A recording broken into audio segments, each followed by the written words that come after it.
Chapter 2, The Promised Land. We were jubilant when we learned we had passed the Motown edition. I remember Berry Gordy sitting us all down and saying that we were going to make history together. "I'm going to make you the biggest thing in the world," he said, "and you are going to be written about in the history books." He really said that to us. We were leaning forward, listening to him, and said, "Okay, okay." I'll never forget that. We were all over at his house, and it was like a fairy tale come true listening to this powerful, talented man telling us we were going to be very big. Your first record will be number 1. Your second record will be number 1. And so will your third record. 3 number 1 records in a row. You'll hit the charts, just as Diana Ross and the Supremes did. This was almost unheard of in those days, but he was right. We turned around and did just that. 3 in a row.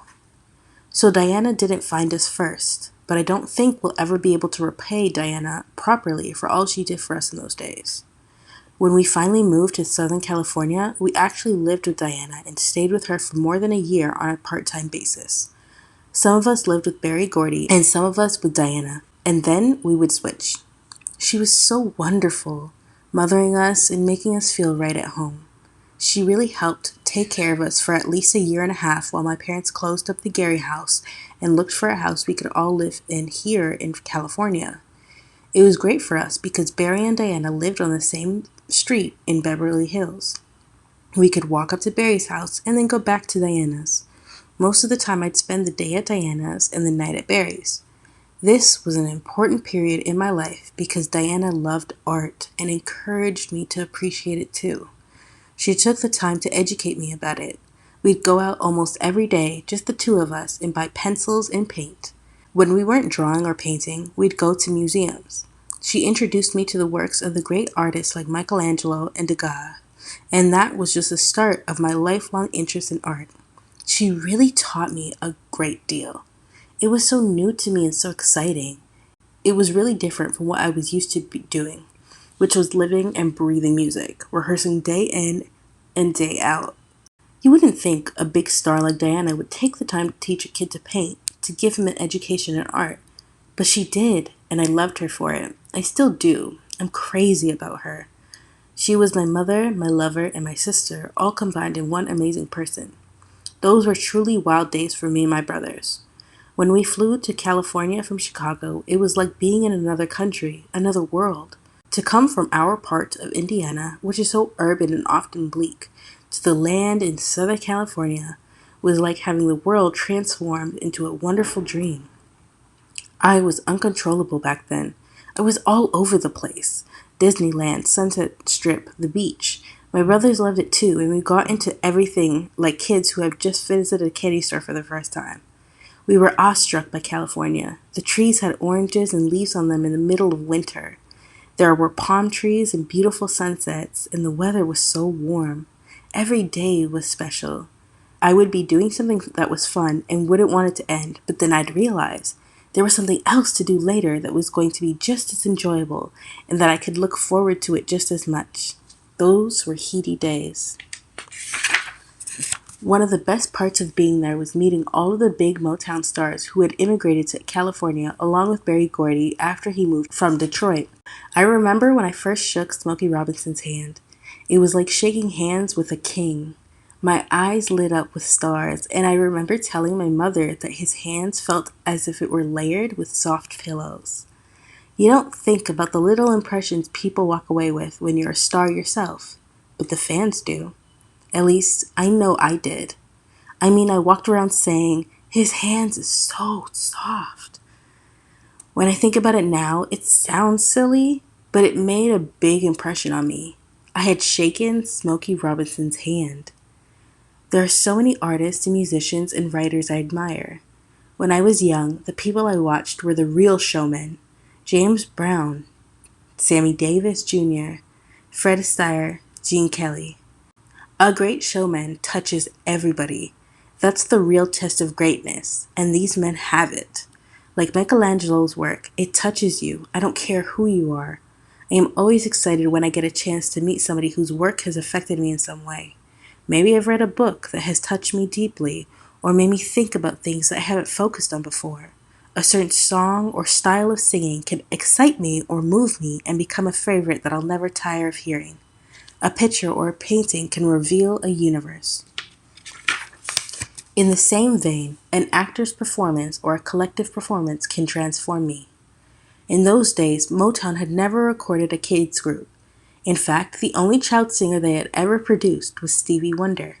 So Motown was determined that if they were going to promote kids, they'd promote the kind of kids who were good at more than just singing and dancing. They wanted people to like us because of who we were, not just because of our records. They wanted us to set an example by sticking to our schoolwork and being friendly to our fans, reporters, and everyone we came in contact with. This wasn't hard for us because our mother had raised us to be polite and considerate. It was second nature.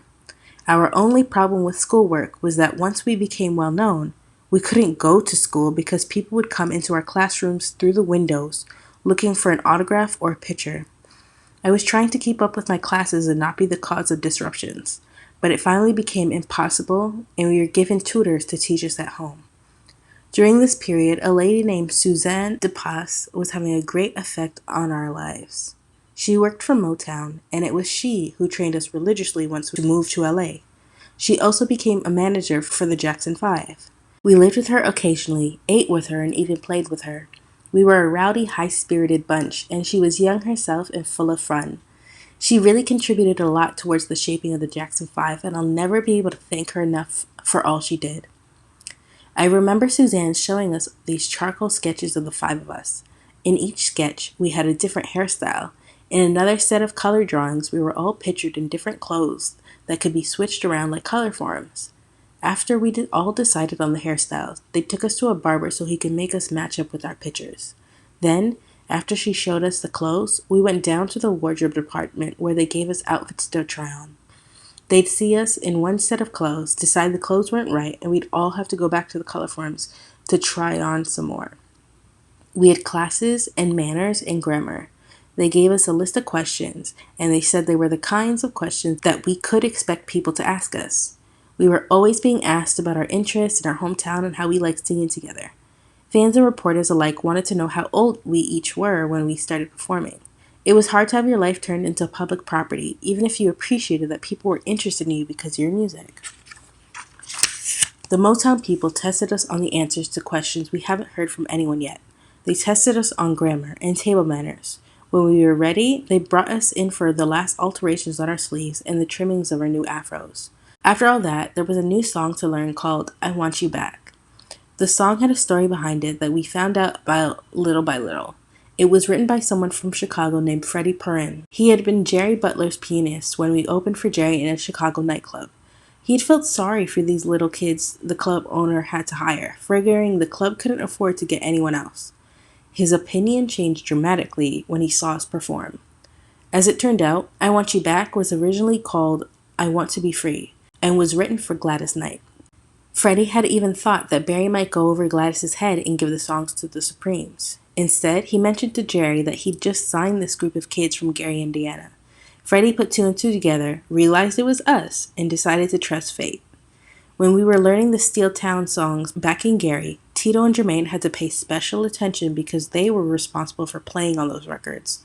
When they heard the demo for I Want You Back, they listened to the guitar and bass parts, but Dad explained that Motown didn't expect them to play on our records. The rhythm track would be taken care of before we put our vocals down, but he reminded them that this would put more pressure on them to keep up their practice independently, because we'd have to duplicate these songs in front of our fans. In the meantime, all of us had lyrics and cues to learn. The guys looking after us in the singing department were Freddie Perrin and Bobby Taylor and Deke Richards, who, along with Hal Davis and another Motown guy named Fonce Mizzle, were part of the team that wrote and produced our first singles. Together, these guys were called The Corporation. We went over to Richard's apartment to rehearse, and he was so impressed that we had prepared so well. He didn't have to do much tinkering with the vocal arrangement he worked out, and he thought that while we were still hot, we should go right into the studio and cut our parts. The following afternoon, we went to the studio. We were also happy with what we got that we took our rough mix right over to Barry Gordy. It was still mid-afternoon when we arrived in his studio. We figured that once Barry heard it, we'd be home in time for supper. But it was 1 in the morning when I finally slumped in the back seat of Richard's cart, bobbing and steadying my head all the way home to fight off sleep. Gordy hadn't liked the song we did. We went over every part again, and when we did, Gordy figured out what changes he had to make in the arrangement. He was trying new things with us, like a school chorus master who has everyone singing their parts as if they're singing alone, even if you can't hear him or her distinctly for the crowd. After he was through rehearsing us as a group and he had reworked the music, he took me aside one-on-one to explain my part. He told me exactly what he wanted and how he wanted me to help him get it. Then he explained everything to Freddie Perrin, who was going to record it. Barry was brilliant in this area. Right after the single was released, we went in to cut an album.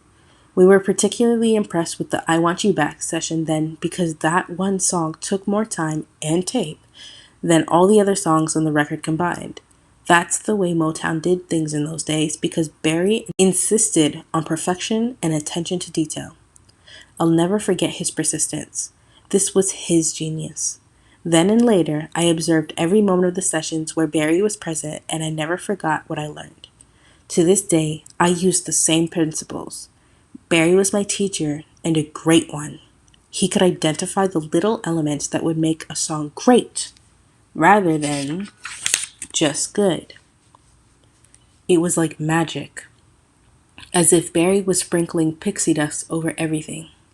For me and my brothers, recording for Motown was an exciting experience.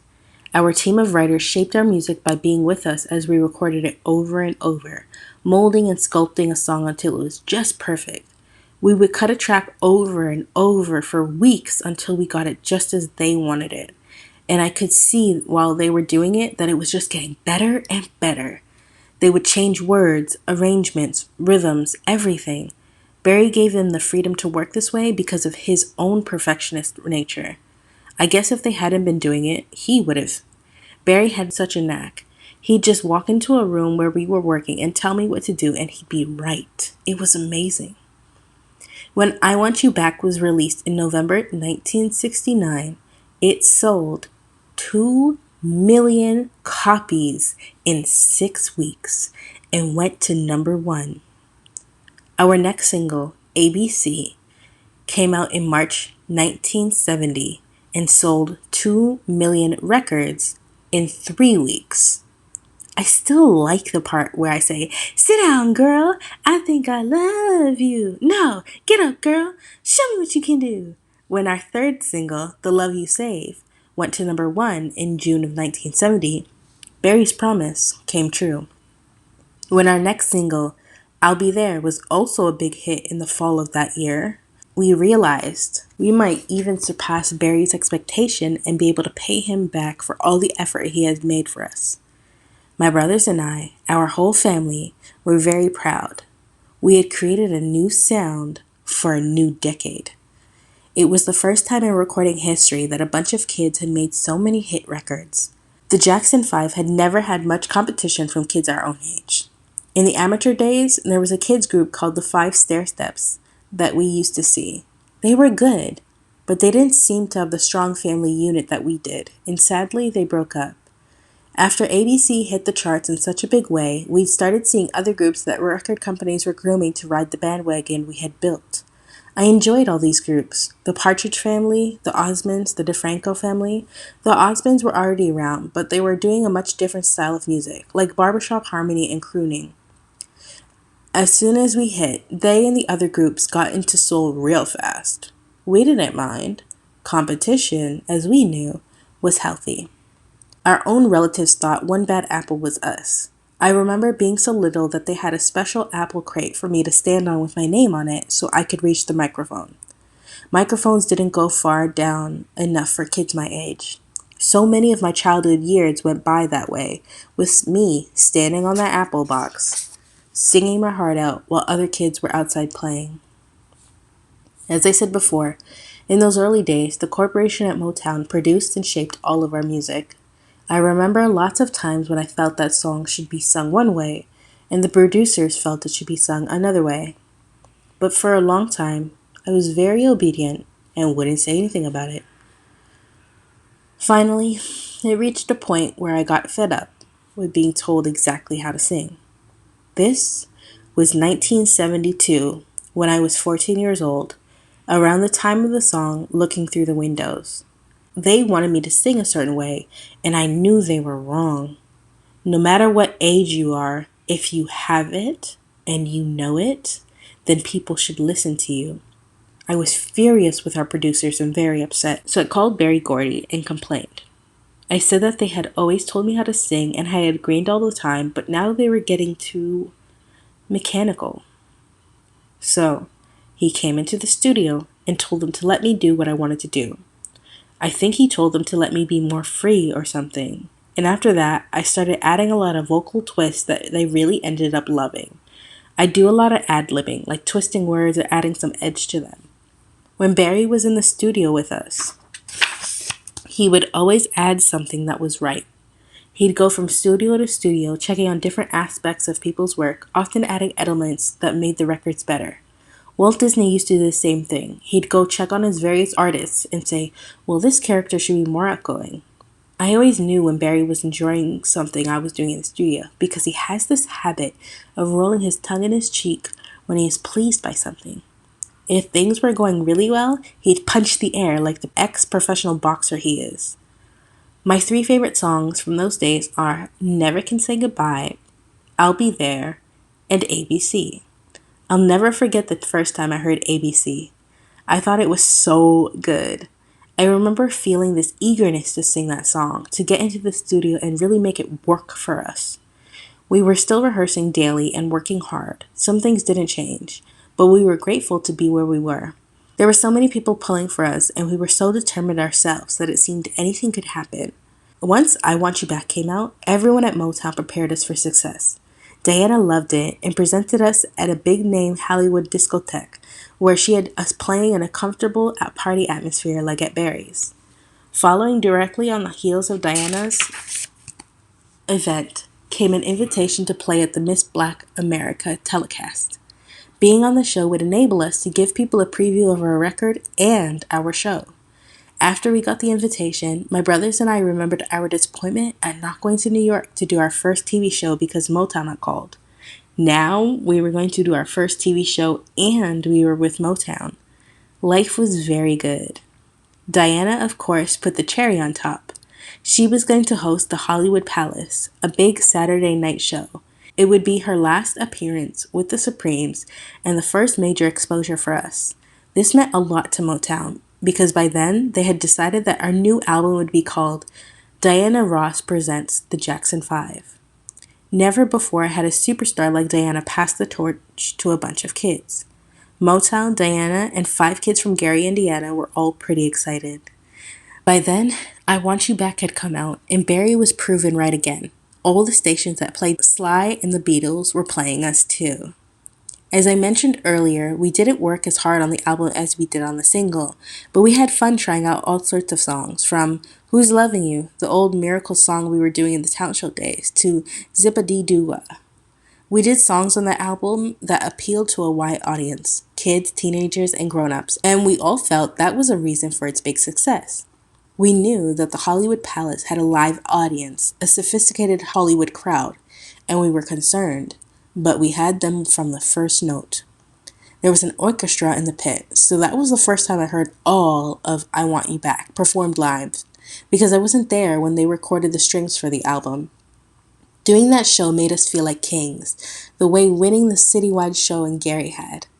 Selecting the right songs for us to do was going to be a real challenge now that we weren't depending on other people's hits to win a crowd. The Corporation guys and Hal Davis were put to work writing songs especially for us, as well as producing them. Barry didn't want to have to bail us all out again. So even after our first singles hit #1 on the charts, we were busy with the follow-ups. I Want You Back could have been sung by a grown-up, but ABC and The Love You Save were written for our young voices, with parts for Jermaine as well as me, another bow to the Sly sound, which rotated singers around the stage. The Corporation had also written those songs with dance routines in mind, the steps our fans did at parties as well as those we did on stage. The verses were tongue-twisting, and that's why they were split up between Jermaine and me. Neither of those records could have happened without I Want You Back. We were adding and subtracting ideas to the arrangement from that one mother lode of a song, but the public seemed to want everything we were doing. Later, we made two more records in the vein, Mama's Pearl and Sugar Daddy, which reminded me of my own schoolyard days. While I'm giving you the candy, he's getting all your love. We added one new wrinkle when Jermaine and I sang harmony together, which always got an enthusiastic response when we did it from the same mic on stage. The pros have told us that no group had a better start than we did. Ever. I'll Be There was our real breakthrough song. It was the one that said, "We're here to stay." It was number one for 5 weeks, which is very unusual. It was a long time for a song, and the song was one of my favorites of all the songs we've ever done. How I loved the words, "You and I must make a pact. We must bring salvation back." Willie Hutch and Berry Gordy didn't seem like people who'd write like that. They were always kidding around with us when we weren't in the studio. But that song grabbed me from the moment I heard the demo. I didn't even know what a harpsichord was until that record's opening notes were played for us. The song was produced thanks to the genius of Hal Davis, assisted by Susie Aikda, my other half, who stood next to me song after song, making sure I put the right emotion and feeling and heart into the composition. It was a serious song, but we threw in a fun part when I sang, "Just look over your shoulder, honey." Without the honey, that's right out of the Four Tops' great song, "Reach Out, I'll Be There." So we were feeling more and more like a part of Motown's history, as well as its future. Originally, the plan was for me to sing all the bouncy stuff and for Jermaine to do the ballads.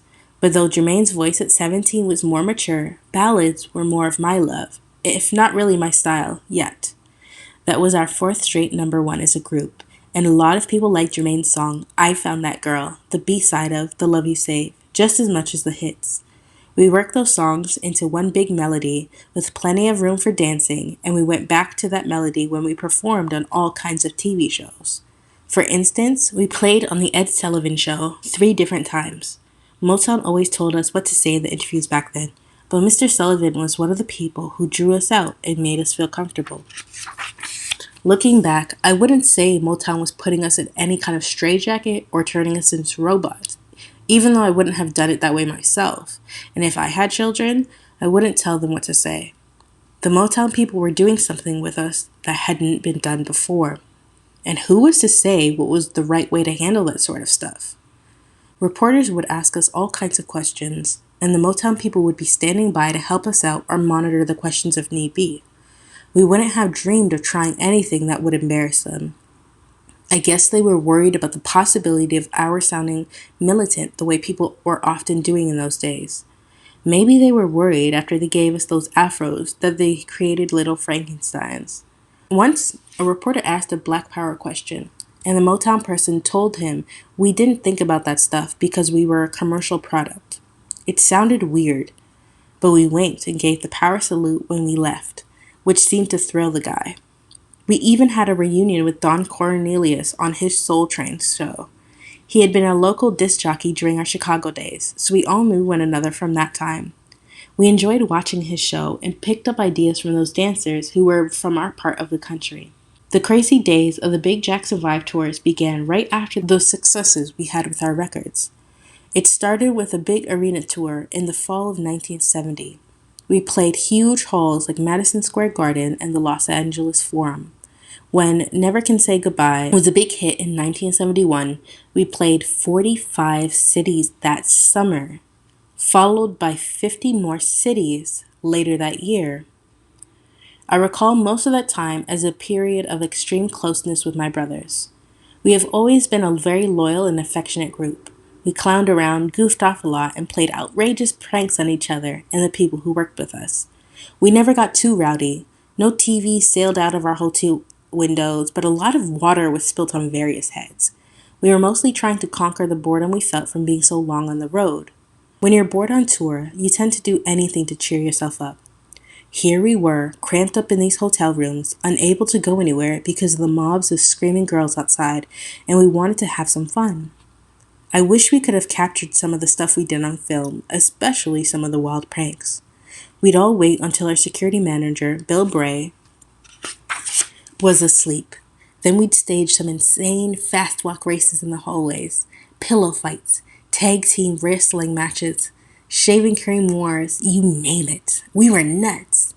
We dropped balloons in paper bags full of water off hotel balconies and watched them explode. Then we'd die laughing. We threw stuff at each other and spent hours on the phone making fake calls and ordering immense room service meals that were delivered to the rooms of strangers.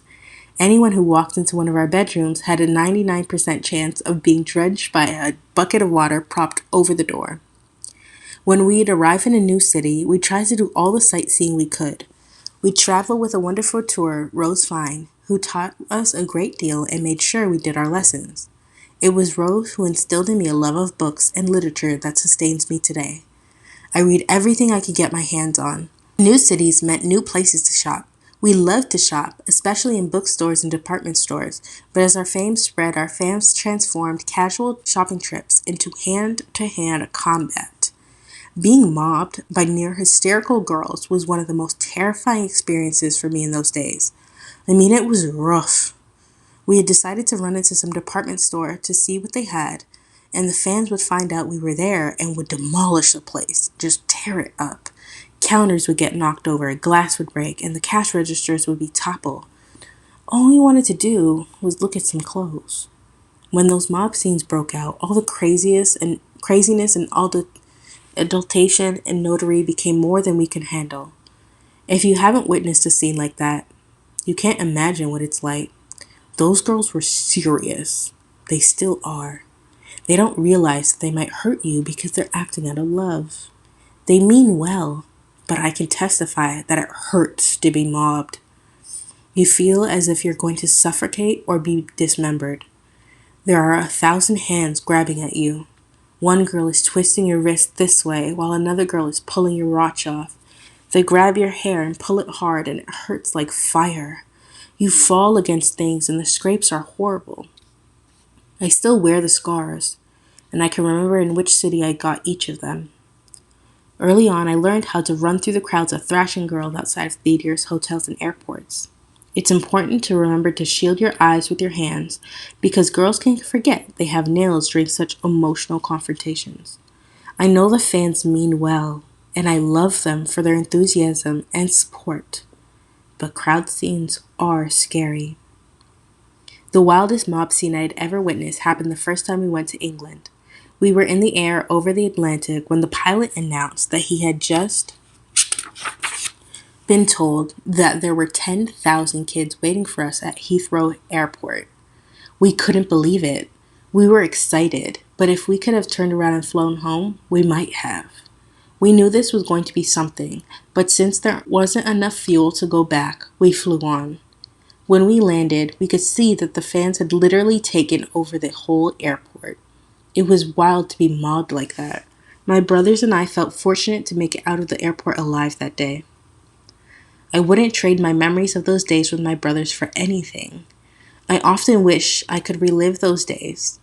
We were like the 7 dwarfs. Each of us was different. Each had his own personality.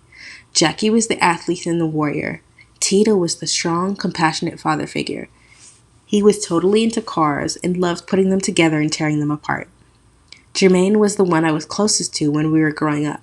He was funny and easygoing and was constantly fooling around. It was Jermaine who put all those buckets of cold water on the doors of our hotels. Marlon was and is one of the most determined people I've ever met. He, too, was a real jokester and prankster. He used to be the one who'd always get in trouble in the early days because he'd be out of step or miss a note. But that was far from true later.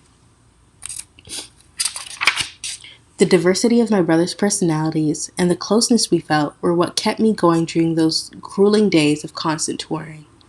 Everybody helped everybody. Jackie and Tito would keep us from going too far out with our pranks. They seemed to have us under control. And then Jermaine and Marlon would shout, "Let's go crazy!" I really missed that. In the early days, we were together all the time. We'd go to the amusement parks or ride horses or watch movies. We did everything together.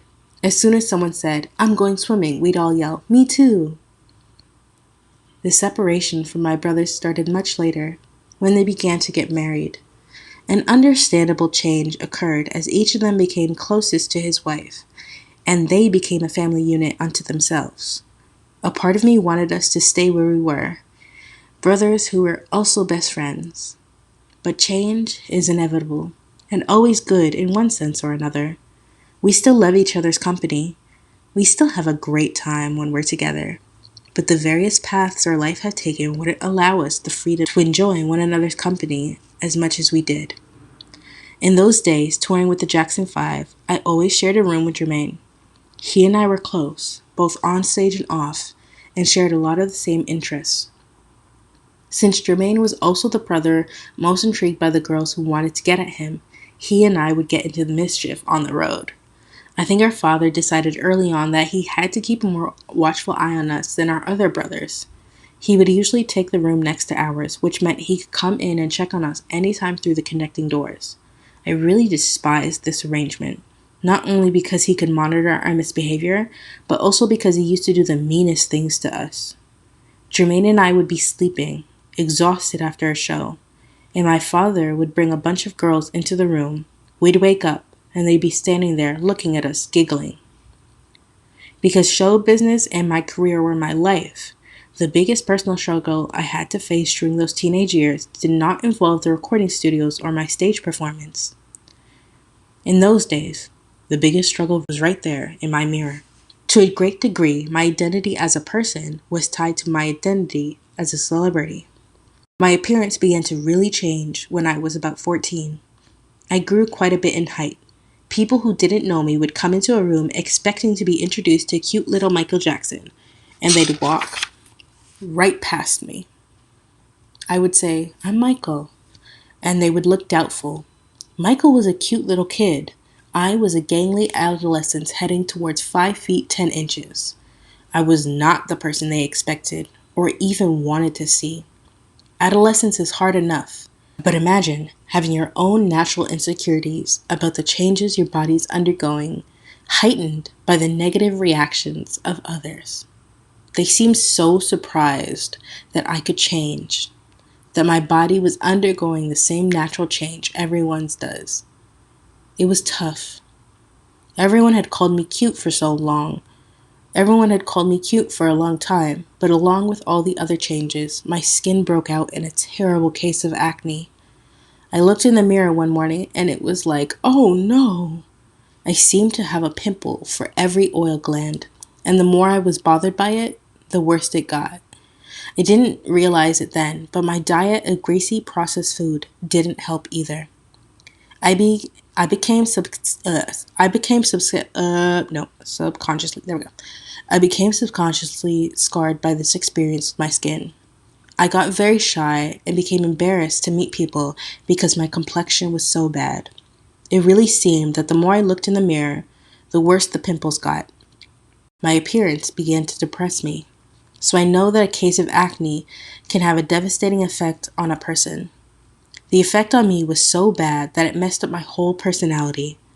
I couldn't look at people when I talked to them. I'd look down or away. I felt I didn't have anything to be proud of, and I didn't even want to go out. I didn't do anything. My brother Marlon would be covered with pimples, and he wouldn't care.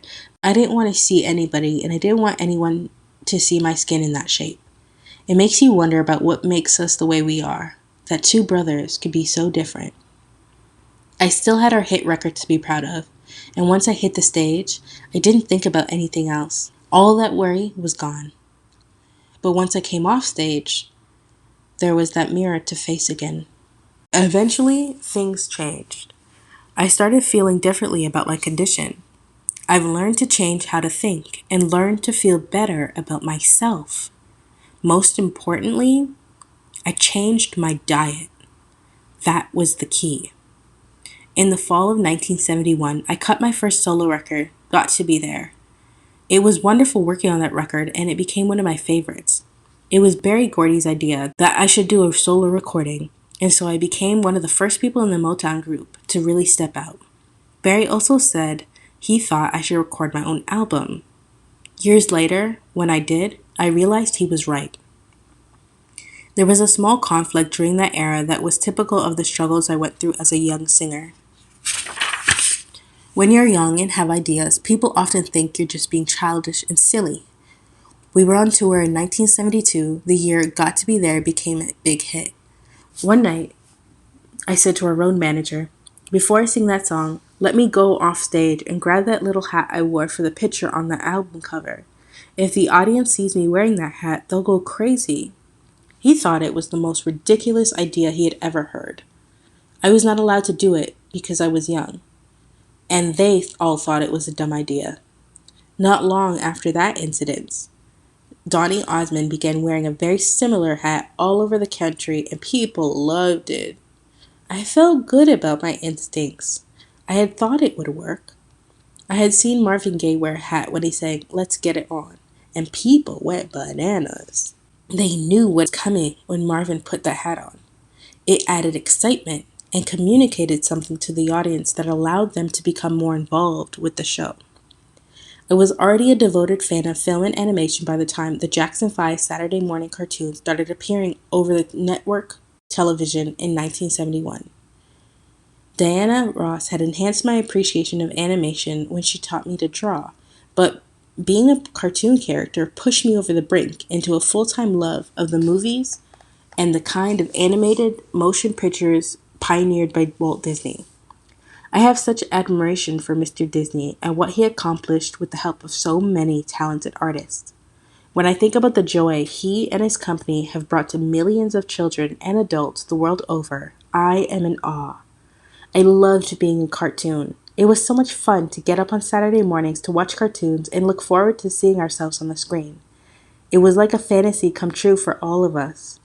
My first real involvement with films came when I sang the title song for the movie Ben in 1972. Ben meant a lot to me. Nothing had ever excited me as much as going to the studio to put my voice on film. I had a great time. Later, when the movie came out, I'd go to the theater and wait until the end when the credits would flash on, and it would say, "Ben," sung by Michael Jackson. I was really impressed by that. I loved that song and loved the story. Actually, the story was a lot like E.T. It was about a boy who befriended a rat. People didn't understand the boy's love for this little creature. He was dying of some disease, and his only true friend was Ben, the leader of the rats in the city where they lived. A lot of people thought the movie was a bit odd, but I was not one of them. The song went to #1 and is still a favorite of mine. I have always loved animals, and I enjoy reading about them and seeing movies in which they are featured.